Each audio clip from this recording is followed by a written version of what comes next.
नमस्कार दोस्तों। श्रीमद् भगवद गीता का चौथा अध्याय ज्ञान कर्म संन्यास योग समाप्त हो चुका है। आइए जानते हैं इसे संक्षेप में, एक छोटी सी समरी।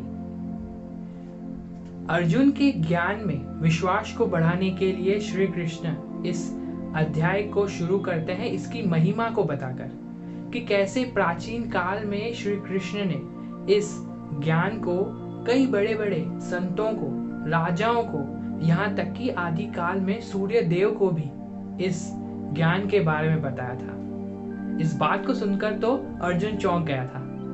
श्री कृष्ण आगे समझाते हैं कि ईश्वर तो अजन्मा और शाश्वत है, यानी कभी न खत्म होने वाला और जिसका जन्म कभी नहीं हुआ, तथा धर्म की स्थापना के लिए ईश्वर कई बार अपनी योगमाया शक्ति से पृथ्वी पर जन्म लेते हैं।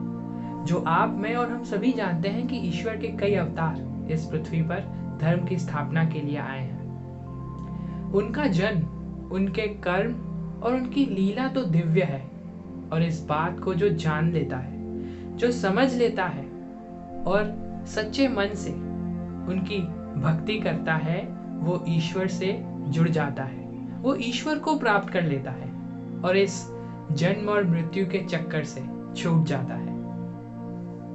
फिर आगे श्री कृष्ण कर्म योग के बारे में बताते हैं, जिसमें 3 विषय थे: कर्म, अकर्म और विकर्म। कर्म यानी वो क्रिया या वो काम जिसमें करने वाले को फल में इच्छा नहीं है, यानी वो उस कर्म के मोह से, उस बंधन से छूट जाता है। फिर वो कर्म फल के लालच में आकर वो कर्म नहीं करता, लेकिन बस कर्म को करने के लिए, उसे पूरा करने के लिए अपना काम करता है, यानी उसे अपना कर्तव्य मानकर, यानी ये समझकर कि उसे वो काम करना ही है।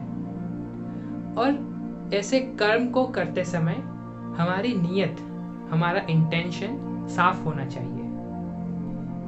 अकर्म यानी इस बात से जागरूक होना कि हम कर्म करने के बाद भी, अपना कार्य करने के बाद भी खुद करता नहीं है, यानी कि इस बात से अभिमान नहीं रखना, घमंड नहीं करना कि मैंने ये कार्य कर दिया। बस सच्चे मन से अपने कर्म को करना है और बस उसके खत्म होने से आगे बढ़ जाना है।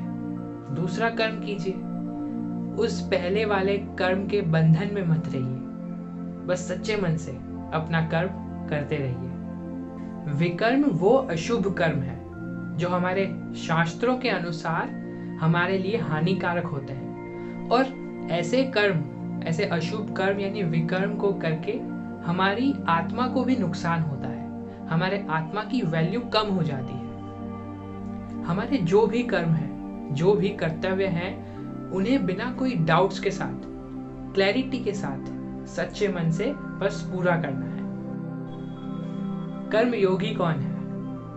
जिसे कर्म बंधन बांध नहीं सकता, जो फल के मोह से मुक्त होकर बस अपना कर्म करता है और अपने कर्मों को भगवान को समर्पित कर देता है। जैसे कि यज्ञ में, जी हाँ, यज्ञ हवन करते समय हम घी इत्यादि सामग्री को स्वाहा करते हैं, भगवान को समर्पित करते हैं। वैसे ही अपना कर्म करने के बाद हमें अपने सारे कर्म भगवान को समर्पित कर देने चाहिए।